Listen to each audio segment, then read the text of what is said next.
ஐயோ ஐயோ போச்சுடா, ப்ளம் கேக் இப்படி ஆகி போச்சே.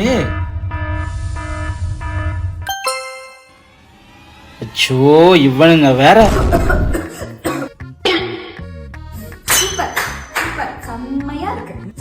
ஏய் நீ வேற சும்மா இருடி, நாளைக்கு ஃப்ரெண்ட்ஸ் வேற வராங்க. நான் இத என்ன பண்ண போறேன்னு எனக்கு தெரியாம இருக்கேன். இரு எதுக்கு இவ்வளவு டென்ஷன் ஆக, பானிக் ஆகாத, வெயிட் பண்ணு. குடு போன.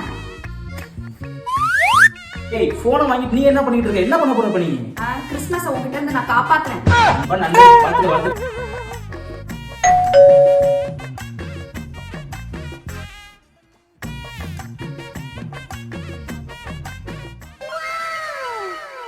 இதுதான் எலைட் பிளம்ஸோட சர்ப்ரைஸ் கேக். இதுல 8 varieties of fruits, dry fruits, spices எல்லாமே ஆட் ஆயிருக்கு. அண்ட் இது பல வாரத்துக்கு நல்ல ஆரஞ்சு ஜூஸ் அண்ட் கிரேப் ஜூஸ்ல சோக் பண்ணி ப்ரிப்பேர் பண்ணிருக்காங்க. அதனாலதான் நல்ல ரிச், மாய்ஸ்ட், டென்ஸ்டா இருக்கு. ஸோ இந்த கிறிஸ்மஸ்க்கு பெர்ஃபெக்டான ஃபிளேவர்ஃபுல் ப்ளம் கேக் இதுதான். Smart bakers choose elite.